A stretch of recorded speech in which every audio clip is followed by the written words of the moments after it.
대비의 패악질이 극에 달했던 15화였죠. 영모를 꿈꿨던 권희관 이익현은 사악한 대비의 모략으로 비참하게 아들 의성우 손에 죽임을 당했습니다. 대비는 의성군에게 영모의 가담한 죄를 모르는 척 해줄 테니 이익현을 직접 죽이라고 시킨 거죠. 진짜 적통인지도 모르고 뻐꾸기 새끼로 살아온 의성군은 진짜 아비를 제 손으로 죽이고 맙니다. 비극도 이런 비극이 없죠. 태인세자 거만서를 손에 놓기 위해선 또 어땠나요? 청하의 회임을 거짓인 것처럼 꾸미고 신병을 빌미로 내쫓겠다는 협박을 해서 중전이 갖고 있던 거만서를 손에 넣었습니다. 그런데 임신한 청하의 복중 태아까지 죽이려고 하는 것 같죠?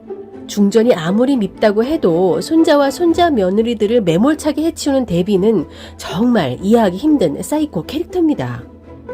근데 갈수록 세자의 억울한 죽음을 밝히려고 집착하는 중전 활용의 태도도 이해하기 힘들다는 의견이 심심치 않게 나오고 있는데요. 임금 2호도 태인세자의 죽음에 자유롭지 않은데 어쩌려고 그러는 건지 대안 없이 밀어붙이기만 하는 거 아니냐는 의견도 있거든요. 그래서 대비나 중전 모두 서로 자기 아들만 생각하는 엄마들 아니냐며 불편하게 보는 분들도 있더라고요. 진실을 파헤치면 태인세자의 죽음을 외면했던 2호의 아킬레스건도 밝혀질 텐데 이것을 어떻게 풀 것인지가 관건입니다. 마지막 회 예고를 보니 대비는 자신의 방식으로 아들 2호를 지키겠다고 하고 중전은 자기 방식으로 지아비를 지키겠다며 반기를 듭니다. 과연 중전은 매끄럽게 해결될 수 있는 보관이 있는 것인지 궁금한데요. 2호의 원죄를 풀 수 있는 방안은 무엇일까요? 2호가 용상의 자리를 물끄러미 바라보는 장면과 함께 누군가에게 어찌하면 좋겠냐는 질문을 던지는데요. 오랜 벗인 박경우에게 조언을 들으려는 것 같습니다. 2호의 결정은 스스로 왕의 자리를 내려오겠다고 선언하는 것. 성남에게 선위함으로써 대비의 독사를 외면했던 자신의 죄를 스스로 물을 것으로 보입니다.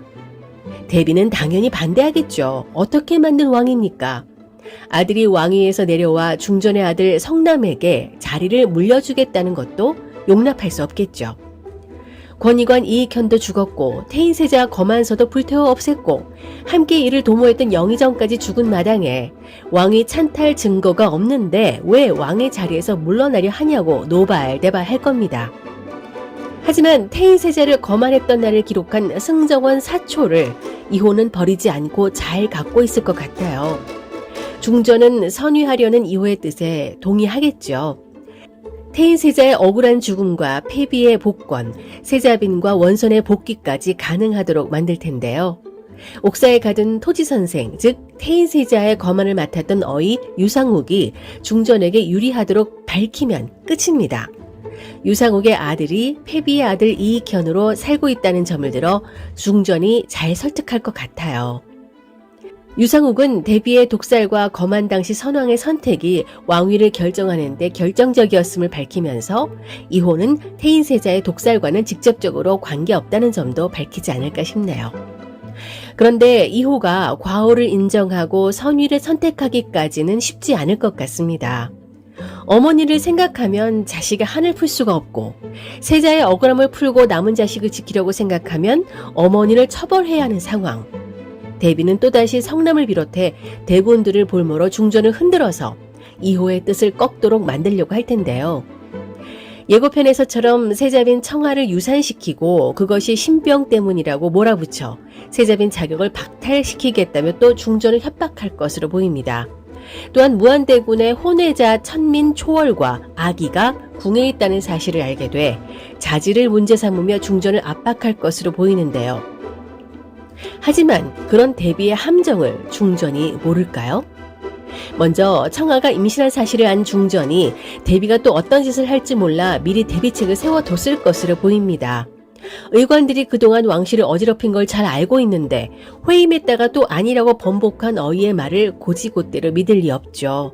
오히려 대비가 이런 일을 꾸몄다는 증거를 갖고 역공할 것으로 보입니다. 또한 대비는 혼외자 초월과 무한대군이 발각되면서 궁에서 쫓겨나게 하거나 대군으로서 모든 지위와 권리를 박탈하겠다고 협박할 수 있는데요. 의외로 중전은 그 모든 것을 받아들일지도 모르겠다는 생각이 듭니다.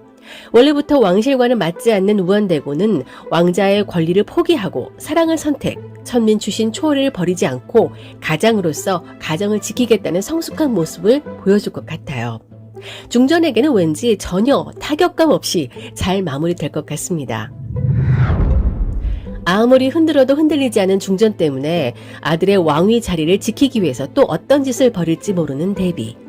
그런 대비를 바라보며 이호의 갈등과 고민도 심각해질 텐데요. 해결 방법은 한 가지입니다.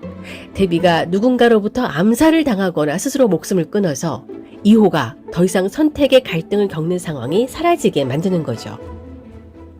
대비의 악행으로 볼 때 원수는 차고 넘칠 겁니다. 누구보다 대비를 미워한 사람은 권익원 이익현인데 소기의 목적을 달성하지 못하고 아들 의성군이 죽고 말죠. 하지만 마지막에 의성군에게 자신의 존재를 알리고 의성군이야말로 적통이란 점을 분명히 밝히면서 반드시 살아남으라는 유언을 남기죠. 대비의 꾀임에 빠져 목숨을 건지기 위해 영모자 권익원을 죽였는데 그 사람이 자기 아비라니, 게다가 대군이었다니. 의성군과 황수관은 차명의 위기에 놓였지만 폐비에게 빚을 진 중전 화령이 의성군을 살려주지 않을까 싶은데요. 아비를 죽였다는 죄책감에 아비가 이루지 못한 복수를 의성군이 결국 해낼 것 같습니다. 가장 불쌍한 캐릭터가 폐비인 것 같아요. 아들들이 다 죽었는데 하나 건진 핏줄이 인성 나쁜 의성군이라니, 게다가 원수 집안의 딸이 며느리. 중전은 불쌍한 폐비의 복권도 생각해주지 않을까 싶네요. 중전의 지혜로 복중 태아를 지키게 된 청아는 초월이처럼 예쁜 공주를 낳을 것 같아요. 그리고 성남은 용상의 자리에 오른 후 형님의 뜻대로 원손을 지켜주며 양자로 삼아서 보위를 잇도록 하지 않을까 생각합니다. 마지막은 대비가 되는 화령이 선위를 한 이호와 함께 평화로운 한때를 보내는 모습을 보여주지 않을까요? 인자한 미소를 지으며 손자 손녀들의 우산이 되어주는 화령의 모습이 보고 싶네요. 화령의 고군분투기도 마지막 한 회면 끝이 납니다. 온갖 악행을 저지른 대비의 최후를 시원하게 보여줬으면 좋겠고요. 성남과 청하, 무안과 초월이 행복하게 지내고 왕자들 각자 재능을 살려 왕실에 도움이 되는 모습을 그려서 더 이상 화령이 뛰어다니며 해결사로 나서지 않아도 되는 평화로운 풍경으로 마무리되면 좋겠다는 생각을 해봅니다. 슈룹 마지막 리뷰에서 뵐게요. 지금까지 윤작자였습니다. 구독, 좋아요, 알림과 공유 부탁드립니다.